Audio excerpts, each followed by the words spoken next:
Hey guys, it's Hollie here for PlayStation Access. Now today I'm taking you guys to see a game that I am really excited for. You're going to come into this studio, this little building behind me, and we're going to have a look at the game in development, and it is of course Yooka-Laylee.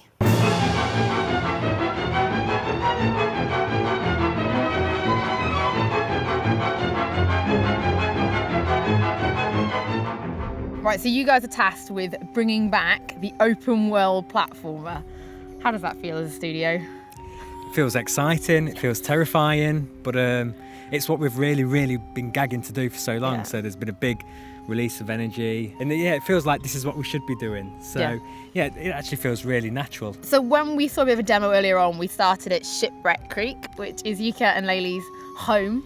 What is it like creating these different worlds, and what kind of worlds can we expect? It's incredibly liberating creating these types of worlds, because you're not really bound by reality too much. That's why I love making these styles of games. You can take your imagination anywhere, and the first thing we want players to feel like when they enter Shipwreck Creek is, how on earth is a shipwreck all the way up this mountain? Why is it here? And that's something you might find out in another game in another time. So the worlds themselves don't just sort of end there, right? You can expand them. Yeah, you can go and expand them. Things are going to change, new areas are going to appear, old areas can get modified as well, so there's lots of more re-exploring to do. The worlds, you can kind of take them at your own leisure by just getting familiar with them whilst they're smaller. Then you can make them more complex, and some of the levels as well have got some really cool little secret ways the expansion affects them. We're trying to give each level its kind of own unique take on the unlocking mechanism, just again to keep players on their toes, keep them surprised and wanting to just keep going further and further into the game and find out what we do next. If players prefer to complete a world and then try and do everything as they possibly can and then move on, they can do that. If people want to rush through the game and then come back and experience the enhancing and growing the worlds that way, it's entirely up to them. What sort of mini games will we be finding? A massive variety. The world's our oyster when it comes to what we want to put in our games, and so variety I think is key to the type of game we're making. So it's very important we try and surprise the player at every opportunity, even when they see something and think, oh, that's kind of a familiar kind of thing to do in games. We'll try and give it our Playtonic twist. So we've got every world's got its own arcade game, which is then playable in multiplayer as well. They're a kind of a nod to some old classic style games that we've got, so there's lots of different ones of those. I think it's important that we provide a lot of different variety of the challenges, and they're kind of set up so no matter how much time you've got spare, there's always something to turn the game on, go and do and achieve something. So a lot of the environmental pages in cages, that's what they're for. So let's run through some of the moves that Yooka-Laylee have. I know the Reptile Roll for one. So we've got the Reptile Roll, we've got the different spin attacks, we've got Yooka's eating abilities where he can eat lots of different ammunition types. Yeah, that was quite cool. Where we Yooka's little spikes all change colour depending on whether you can use fire or you can use ice. He's got lots of different ones of them, and not only that, he can also eat larger objects and take on their properties and change how he reacts into the environment. So you can go really heavy, you can go really sticky, you can go luminous, and mix and match that with different ammunition types. So you've actually got him going lots of different colours to show off his different status at any point in time. Like a chameleon. Exactly like a chameleon, and we make sure we come up with lots of different moves and attacks. And then can you unlock those moves in any order then? So the moves available to you grow as you visit each level, and it's up to you when to spend and what to spend them on. Right. There's a bit of structure there, but there's also a bit of freedom too. So collectibles that's what keeps these games going, right? The need to collect everything, not just to unlock stuff, but just the inner collectors in us need to have 200 quills per level. 200 once it's been expanded, Once it's been expanded, so you have to expand to get everything. And then pages, how many roughly? We don't know yet. Well, there's going to be 25 per level. Wow. To begin with. To begin with? To begin with. The hub world's got its fair share as well to go and collect and find. Wow. And maybe one or two secrets too.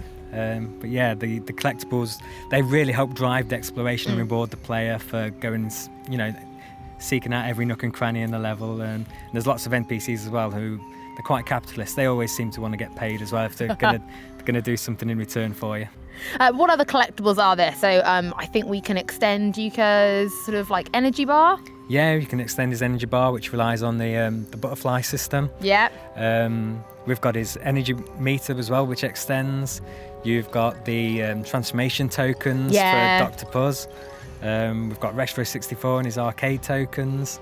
So yeah, there's plenty going around. Everyone, like I say, everyone wants to get everyone paid. Wants something, yeah. Yeah, everyone wants to get paid. It's not good enough anymore just to like help out a hero along their way. Now, it's not going to be a throwback without being able to change, to transform Yooka and Laylee. Now, talk a little bit about how this happens and who the character is. Well, she doesn't realise it, but she is a mad scientist. And she's completely confident in her abilities to help Yooka-Laylee out and transform them into a variety of different things. But when you look at her, you kind of think, you didn't quite get it right, did you? Yeah, I hope that failure she's made was just on herself. Do you trust her really with your life when you look at her? But it's a good bit. It's a good point of humour there, and I think in the end she'll be a good NPC to know and have on your side. So you get new moves then, I take it? So we saw Yooka-Laylee transform into like a giant plant, and I'm guessing each world has a different transformation and different moves? Yeah, each world has its own transformation, control system, challenges built up around it as well. Yeah, there's lots of fun. Hopefully we surprise people as well with the kind of transformations that occur, and there may be one or two vehicles too. So each of the transformations has got their own kind of unique kind of movement, and so each one, again, you've got to think from scratch. Well, we've got this plant or whatever the other transformations are going to be, and you've got to think, how are we going to get these working in an interesting and exciting way.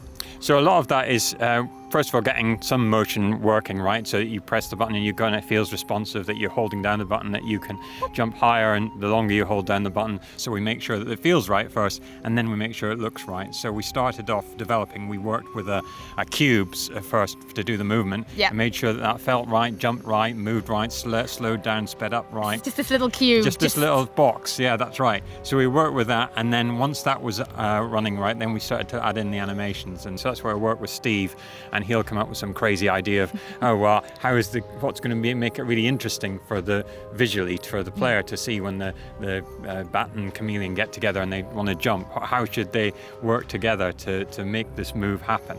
So a lot of that is kind of iteration, going back and forth and trying different ideas. And so he'll come up with some crazy idea like, let's use the tail as a spring, and then they'll like send them way up in the sky. So there's a lot of iteration really, and a lot of work on the field that goes into that. So Yooka-Laylee, how do you come up with that? Like, how do you go, this is how I think they're going to sound? Well, it was really, at the beginning, it's a case of like thinking what the character is, and then really think what the personality and what you need to get across in these tiny little samples of dialogue. So Chris, who was the guy who did the voice for Banjo-Kazooie, he came in and we wanted him to do the Yooka-Laylee. And it was a case of like thinking, okay, what's Laylee? She's super excitable, and so I was sitting in this in the chair you're sitting in. He was over there with the microphone. And I'm going, okay, buy into that. You're just everything's exciting, everything's crazy. You're a bit bonkers, and he would kind of do these crazy noises in the corner. I'm recording him, and Yooka on the other hand is very level-headed. He's the kind of solid guy. Nothing phases him. And kind of like trying to get the difference between those two. It's been really fun. That kind of thing. Kind of thing, but smile really high. There you go, right in the eyes. You have to imagine you're a bat, I guess. Now, most people just being like, it's a great single-player experience, and it is, but you guys have worked to make sure that it's not just a single-player experience. I'm not sure people realise that yet. So no. I saw multiplayer, co-op. Yeah, local multiplayer as well, couch multiplayer. It's something we're really passionate about. So now we've got the power to say, well, we want these kinds of features, then we'll have them. And we will do them. Yeah, we will do them. So we've got all the arcade games playable in, up to 4 players locally. Yep. There should be a lot of fun around that. And we've built a co-op mode into the game as well. So if there's someone else sat around, you can tell them, you've got to help me out here, get some help. I think one of the things we realised when we got a lot of feedback from our Kickstarter backers was lots of them said, even though in the past they've played through single player games like we've made, they always played it with someone else watching because they were very inclusive and they were kind of fun. Yeah. So we thought, well, if that's what people enjoy about our games, let's take advantage of extra hands in the room and get them involved too, and then maybe we can even convert more people into platforming fans.